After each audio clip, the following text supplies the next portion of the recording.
পৃথিবীর top 5 billionaire ওম্যানদের যদি তুমি একটুখানি বিশ্লেষণ করে দেখো তাহলে দেখবে তার মধ্যে টপ 3 বা 4ই বিলিয়নিয়ার হয়েছে বা সাকসেসফুল হয়েছে বা সেই লেভেলে গেছে আফটার ডিভোর্স। মানে কি বুঝতে পারছো? মানে তোমার বিয়ে করার পর তুমি সাকসেসের সিঁড়িটা যতটা স্মুথলি হাঁটতে পারবে, তোমার ডিভোর্স হয়ে যাওয়ার পর বা তুমি সিঙ্গেল থাকলে তোমার সাকসেসের সিঁড়িটা ততটাই স্মুথ হবে। Hello everyone, this is Ivy, welcome back to my channel ইসাস ডায়েরিজ এর নতুন সকালে তোমাদের সকলকে ওয়ার্ম ওয়েলকাম জানাই। Marriage is a burden, yes. তোমার যদি তুমি সিঙ্গেল থাকো বা তোমার যদি ডিভোর্স হয়ে গিয়ে থাকে তাহলে তোমার পেছনে কোনো বার্ডেন থাকছে না। ম্যারেজ হয়ে যাওয়া মানে তোমার কাঁধের ওপর সমস্ত দায়িত্ব রয়েছে, সংসারের দায়িত্ব রয়েছে, বাচ্চার দায়িত্ব রয়েছে, সে হাজব্যান্ড হোক কি ওয়াইফ হোক, ইন্ডিভিজুয়াল যে কোনো মানুষ হতে পারে, পেছনে কিন্তু তার প্রচুর বার্ডেনের বোঝা রয়েছে এবং সেই বোঝা নিয়ে বেশি দূর এগোনোটা একটু কষ্টকর। আমি বলছি না যে সাকসেসফুল হওয়া যায় না, অবশ্যই হওয়া যায়, কিন্তু সেটা একটু কষ্টকর হয়ে যায়। কিন্তু তুমি যদি সিঙ্গেল থাকো তাহলে কিন্তু ততটাই স্মুথ হয় তোমার লাইফটা। তার জন্য দেখবে আজকালকার দিনে মেয়েরা কিন্তু বিয়ে করতেই যাচ্ছে না। একটা সমীক্ষায় দেখা গেছে যে 100% মেয়ের মধ্যে 90% মেয়ে এখন বিয়ে করতে চাইছে না, তারা সিঙ্গেল থাকাটাকে বেশি প্রেফার করছে। তার কারণ এটাই, কারণ সিঙ্গেল থাকলে সে যতটা স্মুথলি লাইফে এগোতে পারবে, হয়তো বিয়ে বাচ্চা সংসার এই সমস্ত থাকলে সেটা এগোতে পারবে না। বা একটা সমীক্ষাতে এটাও দেখা গেছে যে যেরকম পরিমাণে বিয়ে হচ্ছে তার থেকে বেশি পরিমাণে ডিভোর্স হয়ে যাচ্ছে, সংখ্যাটা বেশি দাঁড়িয়ে যাচ্ছে। যাই হোক, আজকে সকালবেলা মটরশুঁটি ছাড়ানো দিয়ে দিনটা শুরু করলাম, কারণ অনেক দিন মটরশুঁটির কচুরি খাওয়া হয়নি। সেই ঠাকুমা এসেছিলো তখন মটরশুঁটির কচুরি খেয়েছি, তারপর আর খাওয়া হয়নি।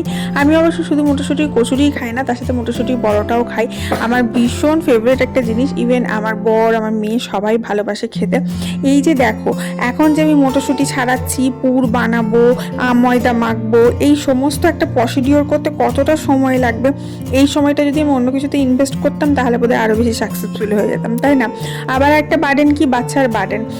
ছেলেদের ক্ষেত্রে কি হয়, বাচ্চাকে একটা ভালো এডুকেশন দিতে হবে, একটা ভালো লাইফ দিতে হবে, সেই একটা বার্ডেন রয়েছে। সেরকমই অ্যাজ ওয়েল অ্যাজ একটা মহিলার মাথাতেও বার্ডেন রয়েছে যে আমার বাচ্চাকে একটা ভালো লাইফ দিতে হবে, তাকে পড়িয়ে ঠিক রকম রাস্তা দেখাতে হবে, তার সেই যেমন প্রপার ডায়েটটা পায় সেটা আমাকে মেনটেন করতে হবে।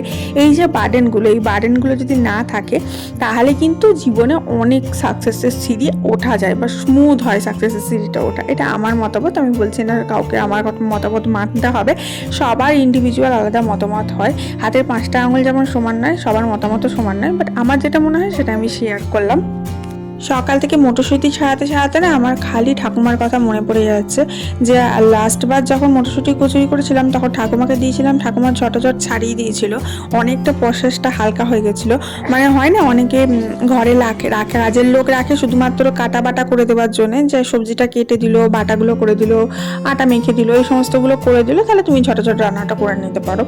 এই জিনিসটা আমার মায়ের অনেক হেল্পফুল, আমি দেখেছি আমার ঠাকুমা এই সবগুলো করে দেয়। এই সর্ষে বাটতে হলো, সবজি কাটতে হলো, বা ধরো চালটা ধুতে হলো, সব করে দিল, মা ঝটাঝট রান্নাটা করে নিতে পারলো। যাই হোক, আমাকে তো রান্না, কাটা বাটা, ঘর মোছা, ঘর ঝাড় দেওয়া, জুতো পালিশ করা, সেলাই করা, সমস্ত কিছু এক হাতে করতে হয়। মানে জুতো সেলাই থেকে চণ্ডীপাঠ সমস্ত কিছুই আমি একা হাতে করি, আমি একাই 100 আর কি। যাই হোক, এই জিনিসগুলো না ছোটোবেলা থেকে যারা মাদের থেকে যেটা দেখে সেটাই শেখে আমার মনে হয়, কারণ আমার মাকেও দেখেছি এরকম সব কিছু নিজে হাতে একা সামলাতো, ওটাই আমার মধ্যে চলে এসছে। আমিও সব একা নিজে হাতে সামলাই এবং কোথাও না কোথাও গিয়ে সেটা আমার মেয়ের মধ্যেও চলে এসছে। আমার মেয়েও দেখি সবই একা করবো, এরকম একটা ওর মধ্যে চিন্তা ভাবনা। যদি আমি কিছু বলি যে আমি তোর ড্রেসটা পরে দিচ্ছি, এটা করে দিচ্ছি, না আমি করবো, আমি করে নিচ্ছি, তুমি যাও, আমি করে নিচ্ছি, এরকম একটা ব্যাপার। যাই হোক, আমার মনে হয় তাই আজকে আর্লি মর্নিংয়ে হাজব্যান্ড মশাই বেরিয়ে গেছে, তার একটা কাজ পড়ে গেছে এবং সে যেহেতু ঘরে নেই তাই গল্প করার কোনো সঙ্গীও নেই, একা একা বোকা একা একাই কাজ করছি। আর মেয়েটার যেহেতু উইকেন্ডে ছুটি চলছে, মানে স্যাটারডে সানডে ওদের দুদিন ছুটি থাকে। আমাদের সময় তো 2 দিন করে ছুটি থাকতো না, একদিনই সানডে ছুটি থাকতো আর স্যাটারডেতে হাফ স্কুল হতো। তো ওদের কিন্তু স্যাটারডে সানডে 2 দিন ছুটি থাকে। আর যাই হোক, আর সামনেই চলে আসছে ক্রিসমাসের পর্ব, ক্রিসমাস মানেই তো ছুটি। ওদের স্কুলে স্কুলে বেশি দিন ছুটি দেয় না, এই 1 সপ্তাহের মতো ছুটি দেয়। তবে ক্রিসমাসের সময় না মনে হয় যেন ঘরে থাকবো না, কোথাও ঘুরতে যাবো এরকম একটা ফিলিংস হয়। যাই হোক, তোমাদের সাথে কথা বলতে বলতে মোটামুটিগুলো মোটামুটি আমার ছাড়ানো হয়েই এলো। তার মধ্যেই না এই দেখো ছাড়ানো হয়েছে দেখতে পাচ্ছ, আর তার মধ্যেই ফোন চলে এসছে, মানে হাজব্যান্ড মশাই ফোন করেছিল। সে আবার বাইরে মানে কাজে গেলে বা কোথাও কোনো কিছুতে গেলে, ঘুরতে গেলে, যাই হোক এনিথিং, ও বাইরে গেলেই 14 বার করে ফোন করে আমাকে। আর এই দেখো ফোন করেছে, তার সাথে বকতে বকতে আমি ভাবলাম যে চলো এই কটা যখন ছাড়ানো হয়ে গেছে অন্য কাজগুলো সেরে নেওয়া যাক। সুতরাং আমি চলে এলাম ব্যালকনি থেকে। আর ব্যালকনিতে না হালকা হালকা রোদ্দুর আসছিল, তো ওই হালকা রোদ্দুরে বসে কাজ করতে খুব ভালো লাগে। মানে হালকা রোদগুলো পায়ে আসছিল, পায়ে এসে পায়ে তাপ আসছিল। যাই হোক, তোমরা কিন্তু ভিডিওটা অবশ্যই একটা লাইক করে ঝটাপট শেয়ার করে দিও, আর অবশ্যই চ্যানেলটা সাবস্ক্রাইব করে নিও আরো ভালো ভালো ভিডিও দেখার জন্য। যাই হোক, আজকে ব্রেকফাস্টে বানিয়েছিলাম গরম গরম পরোটা, মানে ভাঁজ পরোটা, ভাঁজে ভাঁজে তেল দিয়ে পরোটা, যেন মনে হয় একদম ক্রিস্পি আর একদম সফট। তার সাথে ছিল ডাল, আর ছিল ফেভারিট মিষ্টি, আমার ওই কালো মিষ্টিটা ফেভারিট, আর আমার মেয়ের এই আমসত্ত্ব মিষ্টিটা ফেভারিট। তো নিয়ে নিয়েছি এখানে 2টো পরোটা, ডাল আর মিষ্টি। এই দিয়ে আজকে ব্রেকফাস্টটা সারবো। একটা থালাতেই নিয়ে নিয়েছি, আমরা মা বেটি দুজনে একটা থালাতেই খেয়ে নেবো। অ্যাকচুয়ালি কি হয়, আমার মেয়ে অর্ধেক খায় অর্ধেক ফেলে দেয়, সেগুলো নষ্ট করে, তার জন্য ওর থালাতেই আমি খেয়ে নিতে অভ্যস্ত। তো ওকে দিয়েছি, ও হাতে করে নিতে গিয়ে ওর গরম লেগে গেছে, কারণ খুব গরম ছিল, একদম গরম করে নিয়ে এসে। তো আমি বললাম দাঁড়া তোকে নিতে হবে না, আমি নামিয়ে দিচ্ছি। যাই হোক, এই দিয়ে ব্রেকফাস্ট সারলাম। ব্রেকফাস্ট সারার পর আমি বসে গেলাম আমার নেক্সট কাজে। সেটা হচ্ছে আজকে রাত্রেবেলা হবে একটু মাংস, তার জন্য এখন থেকে আমি প্রিপারেশনটা করে রাখবো। প্রিপারেশনটা করে রাখা মানে হচ্ছে এই রসুনগুলো ছাড়িয়ে রাখা, পেঁয়াজ ছাড়িয়ে রাখা, টমেটো, আদা, এগুলো সব প্রিপেয়ারগুলো আমি প্রিপারেশনগুলো করে রাখি রাত্রেবেলা, যাতে কাজটা কম হয়। কারণ না এই দিনের বেলাতে যতটাই কাজ করি কিন্তু রাত্রেবেলার দিকে শীতকালে আর কাজ করতে ইচ্ছা করে না, মনে হয় লেপের তলায় ঢুকে বসেই থাকে, আর কিছু রান্নাও করতে ইচ্ছা করে না, কিছু না। যাই হোক, কিন্তু খেতে হবে, করতে হবে, এই একটা ব্যাপার। তার জন্য যতটা এগোনো যায়, আটা মাখা, তারপরে এই জোগাড়জান্তি করে রাখা, এগুলো সব করে রাখি। আজকে না আমি একটা রিল শ্যুট করছিলাম, ভাবলাম যে তার জন্য মেকআপটা তুলিনি। মেকআপ বলতে অ্যাজ বেস মেকআপ কিছু করিনি, আমি জাস্ট চোখটা একটুখানি করেছিলাম, আইলাইনারটা লাগিয়ে, আর একটু লিপস্টিকটা অন্য লাগিয়েছিলাম। তো এই আর কি নিয়ে একটা আরবিক সাজের রিল করছিলাম আর কি। আরবিক সাজে মেয়েদের দেখবে লিপস্টিকটা খুব গাঢ় পরে, আর চোখগুলো ওদের খুব সুন্দর ড্র করে। তো আমি অতটা প্রফেশনাল নই যে বিশাল আই শ্যাডো দিয়ে, আইল্যাশ দিয়ে, কন্ট্যাক্ট লেন্স দিয়ে সুন্দর করে চোখ করবো, অত সুন্দর পারি না বলতে কোনোদিন ট্রাইও করিনি। ট্রাই করলে হয়তো অবশ্যই পারতাম, অত কিছু নেইও আমার কাছে। তো আমার কাছে যেটুকু বেসিক সাজের জিনিস আছে, যেটা নর্মাল সবার কাছে থাকে, সেইটুকু দিয়ে যতটুকু ক্রিয়েট করা যায় আর কি, ততটুকু সেরেছি। তবে কি করেছি, মুখের মধ্যে আর মেকআপ টেকআপ ফাউন্ডেশন সব লাগাইনি, কারণ ওইসব করতে গেলেই অনেকটা সময় যাবে, অত সময় কোথায় আছে। তো এই ঘরের কাজ সামলে সমস্ত কিছু করে যতটুকু করা যায় আর কি। অনেকে দেখি যে বেশ বসে বসে সাজে মেকআপ ভিডিও করে, সেটার জন্য সময় লাগে, বসে বসে সেই মেকআপটা তো করতে হয়। আর সব থেকে বাজে লাগে হচ্ছে ওই রিল শ্যুট করলাম, তারপরে মেকআপটা ধুয়ে দিতে হলো, তার মেকআপটা ওয়েস্ট হলো, বলো। তো এই হচ্ছে ব্যাপার। তোমাদের সাথে কথা বলতে বলতে এদিকে রসুনগুলো ছাড়িয়ে নিচ্ছি। রসুনগুলো না আগে আমি জলে ভিজিয়ে রেখেছিলাম, জলে ভিজিয়ে রাখলে রসুন ছাড়াতে খুব সুবিধা হয়। আর একটা জিনিস, পেঁয়াজ কেটে পেঁয়াজের খোলা ছাড়াবার আগে আমি জলে ভিজিয়ে রাখি। এটা আমাকে আমার এক সাবস্ক্রাইবার বলেছিল যে পেঁয়াজ কাটার পর খোলা ছাড়াতে গেলে চোখ দিয়ে খুব জল বেরোয়।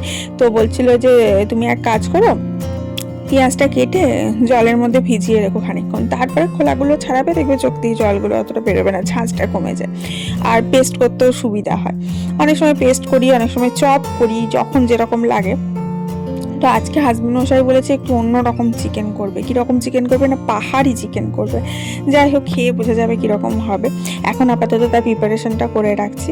তো এই রসুনগুলো আর একটা প্রসিডিওরও করা যায়। ধরো তুমি ভিজিয়ে রাখার সময় পেলে না, তো রসুনগুলো হালকা করে ওই হামাল দিস্তার মতো ওই যেটা রয়েছে ওটা দিয়ে একটুখানি থেতলে নাও, তাহলে খোলাগুলো বেরিয়ে যাবে, খোলাগুলো ঝটাপট কিন্তু ছাড়ানো হয়ে যায়।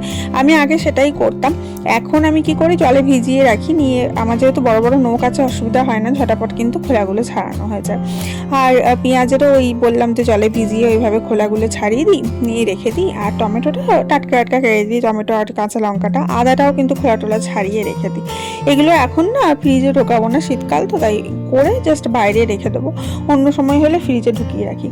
আর মাংসটাও কি করব, মাংসটা আনা হয়ে গেছে, ওগুলো কিন্তু ধুয়ে রেখে দেবো আমি।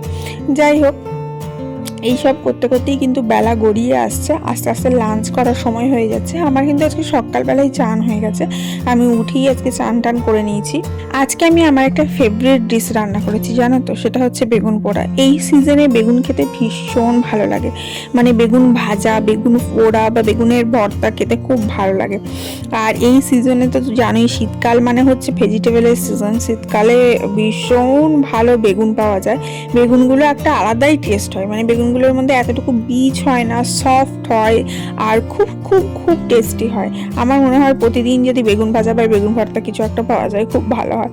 আর আমি না বড় বড় করে বেগুন ভেজে আমার মাকে দেখে শিখেছি যে বেগুন ভাজার পর না একটুখানি চিনি ছড়িয়ে দিত, তো আমিও তাই করে একটু বেগুন ভাজার পর চিনি ছড়িয়ে দিই, খেতে খুব টেস্টি হয়। যাই হোক চলো তোমাদেরকে লাঞ্চটা দেখাই। আমার তো আজকে চান ফান সব কমপ্লিট হয়ে গেছে আর এদিকে জোগাড়ও কমপ্লিট। এই দেখো লাঞ্চে আজকে হয়েছিল ভাত, তার সাথে করেছিলাম পেঁয়াজ দিয়ে আলু দিয়ে পোস্ত। এটা আমার আর আমার মেয়ের ভীষণ ফেভারিট একটা খাবার, আমার মেয়ের তো ভীষণ ভালো লাগে। তার সাথে বেগুন পোড়া করেছিলাম, দেখো বেগুন পোড়াটাকে ভালো করে পেঁয়াজ দিয়ে, কাঁচা লঙ্কা দিয়ে, ধনে পাতা দিয়ে, সর্ষের তেল দিয়ে, লবণ দিয়ে ভালো করে সেনেছি। খেতে দারুণ টেস্টি হয়েছিল। নর্মাল বেগুন পোড়া, কোনো রকম ভাতটা পাত্তা করিনি। আর এদিকে ছিল ডিমের কারি, ডিমের কারিটা আজকে দারুণ টেস্টি হয়েছিল। এই দেখো বড় বড় ডিম দিয়ে ডিমের কারি করেছিলাম। হাজবেন্ড মশাই তো ছিল না, আমার আর আমার মেয়ের মতো করেছি দুজনের খাবার, দুজনে 6টা পর লাঞ্চ করে নিলাম। লাঞ্চ করার পর ভাবলাম আর একটু কাজ এগিয়ে নেওয়া যাক, যেহেতু একটু পরে শুলেও কোনো ক্ষতি নেই। আসলে শীতকালে তো সেরকম শোয়া হয় না, ওই জাস্ট একটু রেস্ট নিলাম আর কি।